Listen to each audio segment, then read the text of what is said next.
G'day guys, I hope that you're doing well. Now, firstly, let's just have a look at the maps, and then we'll talk about some news updates and some funny stuff that is happening here and there. But that'll be the end of our maps today, as we haven't seen too much movement, but I do think tomorrow that we will see a little bit more as things get updated, and we know there is massively fierce fighting all down the front line. Now, Wagner Group, who is very famous in this, led by Yevgeny Prigozhin, has been doing the majority of the fighting in Bakhmut on the Russian side. And a lot of the breakthrough, a lot of territory they've taken has then been held by regular Russian army. And there's been so much speculation coming out about this force and using prisoners, using conscripts, and also then their professional force and how that makeup looks.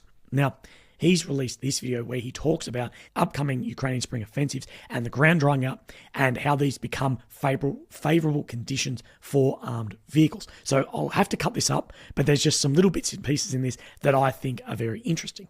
Что делает противник? У нас наступает весна.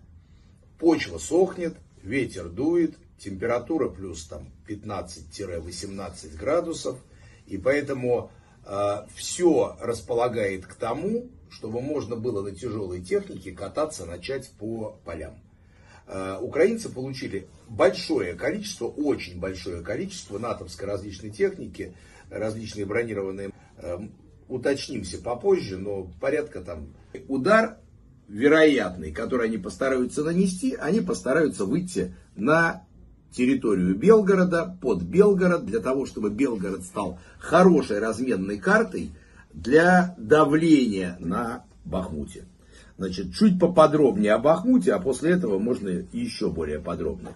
Для того, чтобы нанести, грубо говоря, удар российским подразделениям, и для того, чтобы определенным образом попробовать подрезать подразделение ЧВК «Вагнер», я уже говорил об этом месяц назад, еще раз повторяю, подразделение ЧВК «Вагнер», они вот так вот обхватывают, концентрируясь в Днепре, выйти на запорожское направление и сделать также несколько ударов в районе Запорожья, для того, чтобы выйти на Бердянск, Мелитополь и Мариуполь. Now, Wagner Group is not alone in being a private military company. Private military contractors work within that. But these companies have been around forever. They're just the most famous or infamous at the moment. But also with, you may have heard of Blackwater, which people will say Blackwater from America has been disbanded, but it just operates under different names. In 2009, it was renamed to XE Services and then renamed again in 2011 to Academy after it was acquired by a group of private investors. But the Blackwater name has become sort of synonymous with some alleged crimes and whatever from there. But PMCs can be very effective, not only tactically, but economically as well. Also, over the last 24 hours or so, leader of Wagner Group, Prigozhin, has allegedly released a letter that he's written to the US Secretary of State, Anthony Blinken. So let's have a look at this.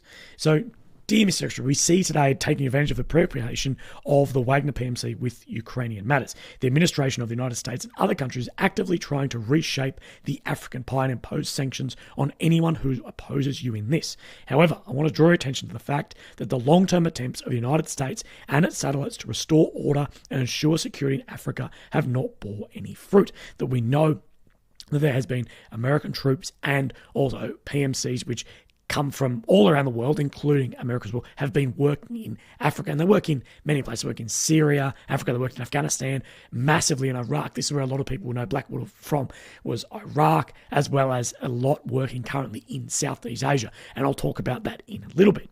But in 2017 to 2018, when me and the Wagner PMC started actively operating in Africa, we managed to achieve great results in establishing security and order in every African country we presented in. Therefore, I invite you to support Wagner PMC's effort in ensuring safety and security in Africa by sponsoring a new project named Wagner Safe Africa, WSA, in which you can invest, thereby saving American taxpayer money.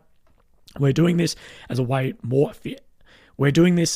efficiently than American proxies, who get paid large amounts of money who don't provide security in Africa. So, of course, this has gone very viral. Now, I can't actually say how real this letter is because it's been floating around through a lot of things, but also being reported by some very credible places as well. So I'd put most emphasis that it is a real letter, and they're trying to get the US to help fund a mission in Africa. As we know, Africa has been very unstable with groups following ideologies, terrorist groups, and so many other people wanting a piece of the pie, not only of land but of the critical resources there as well. But touching on these private militaries, we did a whole piece that'll be released very similar time to this with the Speak the Truth podcast, where we speak about it in a lot more depth. But I also want to read this whole section from the Counter-Terrorism Project, as I think it is worded brilliantly and will give you guys some information. But if you want to read the whole article about this and more about counterterrorism, I'll link this full thing below.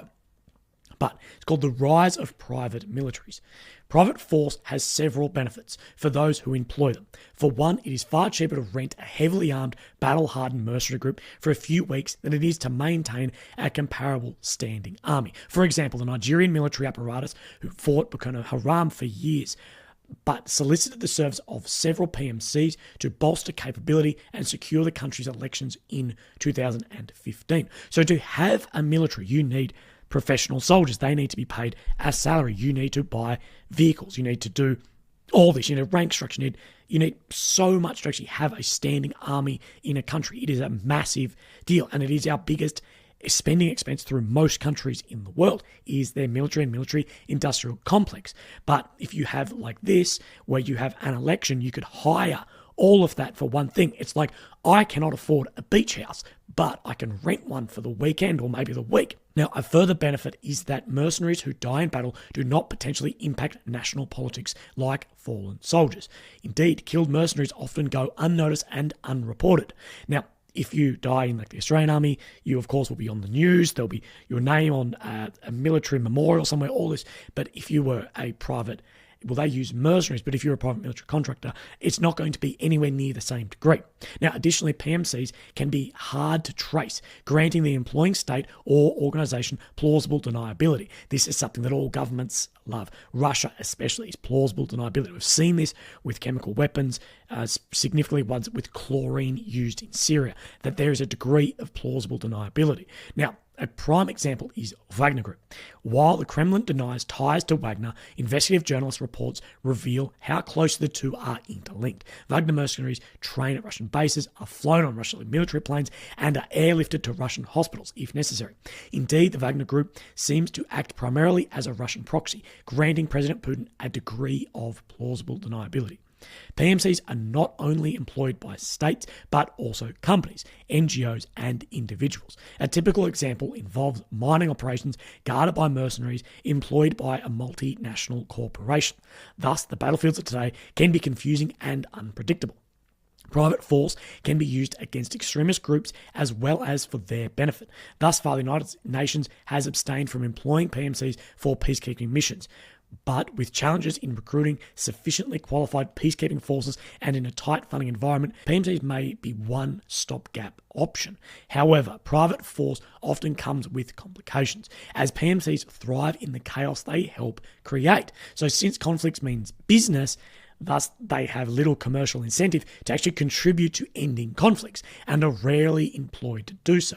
Furthermore, their operational tactics and methods are not regulated, which has led to past successes. Numerous reports by severe human rights abuses by PMCs strongly indicate the lack of established best practices and virtual impunity with which many have operated. This is not to say that national militaries are incapable of committing war crimes, but the potential for accountability of private contractors is far lower. The use of PMCs is now an established practice in conflict zones, and the market for these private forces is growing rapidly, despite the risks, especially in countries already struggling with weak governance. Now, myself, being ex-army, I have a number of friends that work as private military contractors for private military companies. So you'll see PMC thrown around a lot. Now, something that attracts a lot of people is the money. These people are paid far better, typically way better than working in state militaries. And this is no different between some groups and guys from Australia, the US, or between the Russian military and, say, Wagner Group.